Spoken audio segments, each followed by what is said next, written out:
fold fades. So you want to be on this to understand it the way we do it. Now I know some of you cut hair at the moment already, some of you know how to use clipper work, yeah? I'm not saying it's wrong what you're doing at the moment, yeah? By no means am I saying it's wrong. I'm going to show you the way we do it, yeah? And the way we get our results. And what the difference is with the way we do it is, we try and cut hair without having to go over the guards too much, and we're getting it clean from the first way. Now one thing we work with is head shape. Who works with head shape when they do a clipper cut? Cool. How do you work with the head shape? What do you do? Well, depending on what the client wants, I try and leave it a bit more weight around here so I can get square around the... Cool. So, when you try and go square around, what do you do then? Do you just scissor it out? How do you tell how I get the comb, or I stand behind, yeah. Check, and if I need to get on the square, I get the comb, I lift it out and I clip it on the comb. Cool. Right, so what I'm going to show you today, guys, is how to get this effect. Can you see this, where it's going up? Yeah? If I was flying out with clippers, I'd be retaining too much weight. Because what mistake is that I see in a lot of barbershops that people do is, they go in their clipper work and they stop their two. They design where the two's going to go, on the head. So what they'll say is, I want to go low, or I want to keep the weight. And then what they do is, they take their two low and then they blend everything out. Yeah, is that a common thing that we're doing? Yeah, we control our two, what we say, yeah? And we leave a certain amount of weight. We're not doing that. What we're doing is, we're going to get the clippers, and here you've got a curvature on the head. Everybody's got it. Everyone feel your head here. Feel this curvature. Can you feel it? How it curves in? Right. You've actually got 4 bones there. Yeah? You've got the highest point temporal, which is up here. You don't want to go near that bone. Yeah? Then you've got a higher temporal, a medium temporal, and a lower temporal. So, these are the bones in your head that you have. Now, this bone here is probably the most protruding one. Feel here, guys, yeah, on your head, right near your ear. That protrudes out, yeah? So, this bone is where we look at our guide for cutting hair. So what we use with that bone on the side is that if we come in, what we do is, I call this engaging your clippers, yeah? And that is, when you come in with clippers, going in at that angle is engaged. That's gonna cut, everyone look here, see the design of the clippers. As soon as you're in, you're gonna cut the most hair there, the most efficient. The minute I turn, what's gonna happen? Am I cutting less hair? I'm gonna cut less hair, exactly. So if you look at the guards, they're actually designed to roll into the hair on the most engaged point. Then you square up and maintain weight. So what we actually do is, it's kind of like this, yeah? You're kind of going in and then you square up off the curvature. So the curvature creates the blend here. The fade will happen down here if you're doing a fade. The curvature though creates the blend of the haircut. So what we try and do is, if we float the clippers straight up, yeah, we're creating a square shape, and you can see it in the mirror. And the whole point is not to ruin the head shape. And the way we do that, we've actually got a full process of doing it. And that is, we're coming up here, so you can see where you're floating square off. So if you're using a number 2, you're not going in engaged like that. By the time you hit here, you're going square up. So you're actually maintaining length. So when I'm up here, it's actually like a 3 or a 4. It might be longer. And that's what I do is, I remove weight further up, without having to go over and do it on clip over comb, high guard. You can do a bit of high guard, but what you want to do is do your haircut without having to do high guard and clip over comb. You want to get the shape right from the first guard. So we roll off this on the sides, and on the back we roll off the occipital bone. Yeah? That way, what we're trying to maintain, we don't want to, if we roll off the occipital bone, guys, what we're trying to maintain? The crown. The crown. Because if not, we're going to wipe the crown off. Now, a lot of barbers wipe the crown off, yeah? And yeah, loads of people do it, and one of the reasons is because you don't know how to control that area and how to fix that problem. And that is a control of weight. Now, where we do our clipper work, these columns, can you see them? That's our clipper columns. Now, the first 2 are always going to be straight up. Once we reach behind the ear, we're going to angle. Why do you think we angle? If we were to go straight up, what would happen here? You're taking out the crown. Yeah, take out the crown. So we angle to create our shape. So I don't have a high or low number 2. When I put my number 2 on, for instance, if I'm doing a fade or a 3 or 4, whatever number, I'm just going square up with my clippers. The reason why I'm going square up is because once I reach this curvature, where I've gone square, before the curvature, I'm curving this to go square. So that maintains a square shape. Square shape around this curvature. Do you know why we want to be square there? Anyone got an idea? So you maintain the length. Yeah, it's to maintain the length, but why is it square and not round? There's a reason for it. Well, technical because the term. head's round anyway. Alright, what's feminine, round or square? Round. Round's feminine, so square's masculine. So always on a men's haircut, this curvature area you want to be square because it's a masculine shape. You can cut your layers round on top. This curvature area needs to be square. On a scissor cut, What if they have like a really square head? you can maybe manipulate the shape, but most people they have a curvature here. I think with the clippers you always want to do the side square and then top you Yeah, round. but it's in it. general with men's hair. You don't know it, but with men's hair, you're square around this curvature area. Whether you're doing a scissor cut or a clipper cut. Think about it now. When you were doing scissor cuts last week, they're all square around here, and that is how you do a men's haircut. But if someone's having it really short, like Dion's hair, I could maybe round it up here slightly. Because if I go too square, no, what I mean is if I go too square on his hair, he's gonna have like too much of a corner here. Yeah. So certain haircuts when they're short, Depends what it is though. If Yeah. it's low or high. yeah, if it's low or high, yeah. But the thing is, your two's always going to be pretty much in the same place because you need to remove that weight. Because if you stop your two low, you're going to have to get rid of it on higher guard. Yeah. So really, you're not getting rid of it because you're just controlling how you do it. You're still having to get rid of it though in the end. So you're not stopping it happening. But what these guards do, this line up here, we're not stopping here. That's where we're just floating up the whole way. And I'm going to demonstrate it now and you're going to see. So what we're going to do, let's go and have a quick consultation with our client. Let's go and see what he wants to do. Yeah, don't worry, he's all right. Cool. So, what's the name, buddy? John. John, yeah? Yeah. Nice, John. Cool. So, when did you last have your hair cut, John? Just like end of August. End of August? Yeah. Okay, so it's been a long time. Yeah? Cool. I'm just gonna have a little look at the shape of the haircut. Before I start, I wanna know what I'm dealing with. Because there's no point in me just asking questions but not actually looking at how his hair sits and how it's been cut. And I mean, one thing I'd say, probably quite square on top, but then it looks rounded.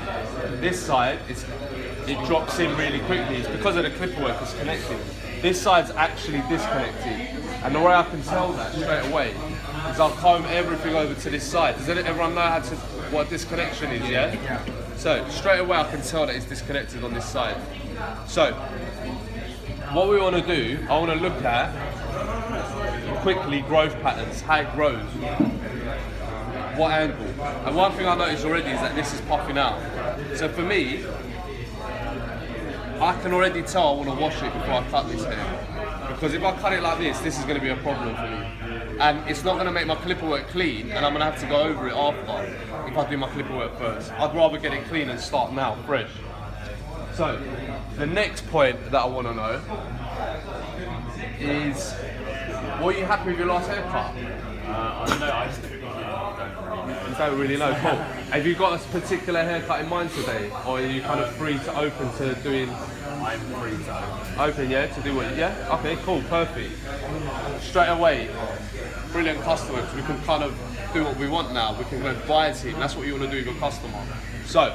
It's not just about cutting their hair, guys. You want to maintain them as a client for life. And the way you're going to do that is someone comes into your shop and asks for the same haircut. Does that happen to us? Where they're like two back and sides, trim up on top.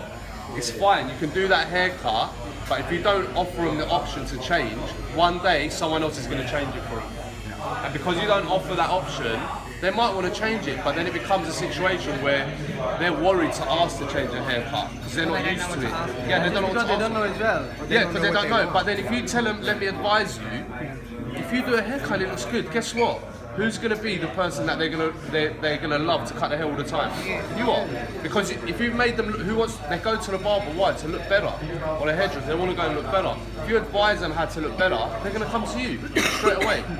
So, first thing I want to know here with his hair is, am I going to keep the disconnection? So, what's going to tell me if I'm going to keep the disconnection? What sort of option? How he wants to style it. He wants a pie. So, yeah, side pie. The other thing I want to know is, first of all, one of the most important questions, how often do you style your hair? I don't really start my hair. Cool. So what's that told me? This connection, is that the right haircut for me? Well done. That is exactly right. He needs a low maintenance cut. Because if he doesn't style this out, I can see it now, when he came in, he's struggling with this bit. That's why this bit's spiking out. He can't control it. I think a disconnect. Sorry? I would think that a disconnect on that one side would be a low maintenance. Nah, it's not. You've got to Especially with He's got to the style way it that over. The way that his hair is growing. Yeah, but he's got to style it over. Wouldn't it be better if he didn't have a disconnection and it was possibly just the fringe disconnected? Yeah. Because then he'd still have that weight to put it over if he wanted to, but he wouldn't have this bulk here that just sits, overhangs. It's like an undercut. He's not even wearing it. When he walked in, he's not even wearing it as a disconnection. You see what I mean? And the other thing is, he's right. Where he's right that he needs to style it, because if he doesn't, first of all, he's got to push it over every morning and style it. And secondly, look, if we go short, it's not sitting down, it can move about. So you have to think about how you're going to style it. And for me, I would probably connect this bit and just disconnect the fringe. So he's got the option to wear it over if he wants to wear it over. Secondly, let's see the shape at the back. Short at the back. Yeah, it's short at the back. I mean, to be honest, I want to level that out. Did you cut it here last time? No. So if I want to level this out and maintain the weight here. What I'm probably going to do is go for a square cut on top. And what I'm going to show you how to do is how to round the edges off. But I'm going to do it while point cutting. I'm not going to do it blunt those bits. I'm going to point cut them out. And I'm going to show you how to do that on this haircut. So you can remove a corner, but also while point cutting it out. Yeah, and take weight out. Does anyone know how to point cut here? Wait, I know you do, yeah? You know? Cool. You know as well? Do you do it a lot in the shops? Yeah? Cool. I mean, I'd suggest, I'm not going to... Have style. Yeah, I'm not going to point cut the top, yeah? The whole thing. I'm literally just the corner at the end. Because I want to soften it and take weight out at the same time. The rest I'm going to go pretty club cut, because he's going to wear it probably to the side. And I mean, do you like wearing it to the side? Or do you want to go for something different, like messy on top? Yeah, I don't even mind going for a change. Yeah, I don't mind going for a change, like messy. I don't know. Right, let's go messy. No, let's go messy on top. Let's change it totally. Yeah, I want to change the haircut now. Yeah, but I'm still going to go pretty... I'll tell you what I'm going to do is, I'm still going to go, I'm going to show you how to remove a corner out later on, yeah? So, what we're going to do, first things first, yeah? I want to get him shampooed, so, give me a sec.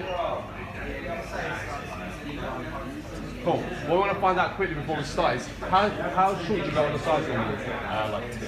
Like a 2, yeah? Perfect, perfect. Cool. On the top, would you be happy if I take maybe that much off? Or is that too much? That much? Okay, cool, that's fine. I mean, if he was a regular customer and he had this haircut like 4 weeks ago and he's like, and he's going for the same haircut, yeah, so how are you going to find out what he cut last time? Because the hair is going to grow out to 1 inch every month. Well done. Spot on. Yeah? I thought it was about half an inch a month. Yeah, no, it's half an inch a month. It's an inch like every 6 to 8 weeks. Okay, yeah. So, what that means is, if say someone comes in and they're like, I'm happy with my length, Jacob, I'm going to need you in a minute, yeah? If they come in and they say, I'm happy with my length, yeah, in fact, can you give him a shampoo quickly for me, yeah? Like this. Follow him, buddy. So, say someone comes in, it's about an inch every 6 to 8 weeks. That's how we set women's hair, yeah? But, what do you need? Yeah? Right.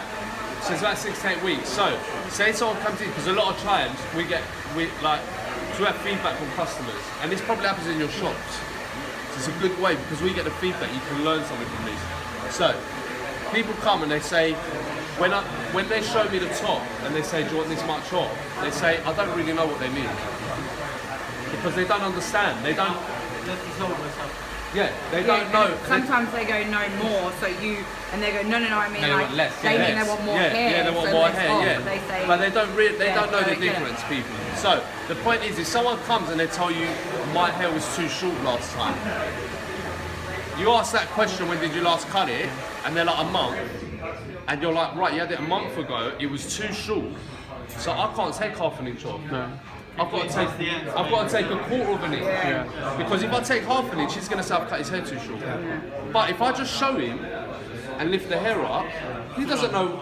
He might turn around and say to me, take more off, and then suddenly I've taken more than half an inch, and he's going to say, oh mate, I went to him, he cut my hair even shorter than last time. Yeah. The boss behind the Okay? sometimes I'm the boss behind the Yeah. so I'm gonna choose what is better for him. Yeah, exactly. But what you got to do is explain to him, you had your hair cut, you got to explain to him, you had your hair cut last month, it was too short, it's grown half an inch. We're taking a quarter off, otherwise it's going to be too short.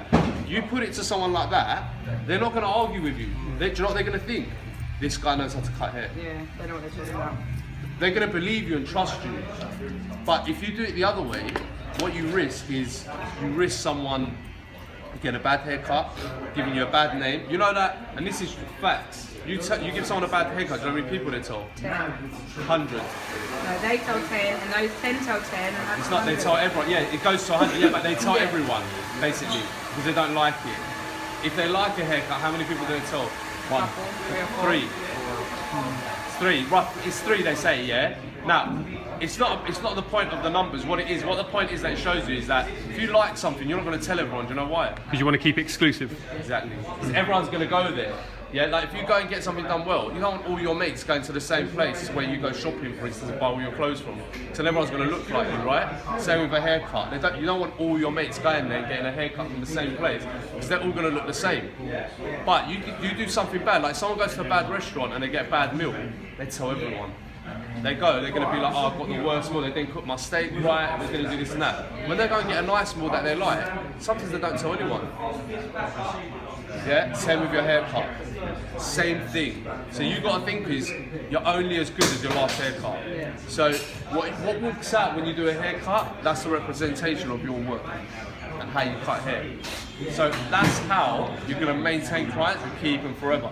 And the other thing is, like this guy, like he seems like an easy customer because he's changed his haircut. One of the reasons why he's changed his haircut is straight away he's got trust in me when I cut his hair. Because someone else says something, I've seen people come in and the students tell me all the time, when I go over, they're all relaxed. Where sometimes if a student's there and they're panicky, yeah, they're not relaxed when they're getting their hair cut. And the reason is you let that off yourself. Body language. Yeah, body language. If I look like, so if you're cutting hair and you're not comfortable, or you're like this, and you're bending your back, we're going to talk about posture when we're cutting. If you're like that, I'm going to look and I'm going to think, this guy doesn't look comfortable while he cuts hair. So he's going to be uncomfortable in the chair. And it's a ripple effect. Yeah. Yeah, and you start off one thing bad, everything's bad. Cool. You have to free me like that. Are you cold? The aircon's really cold. Should we But turn this it is down a like little perfect. bit? You come over here. You go over there. That's what I needed to stand here for the video. You guys have lots more experience. My experience is reviewing this 100 million times to get it in my head. Don't worry, hopefully my heat will radiate. My wife tells me it I know does. someone who cuts like this.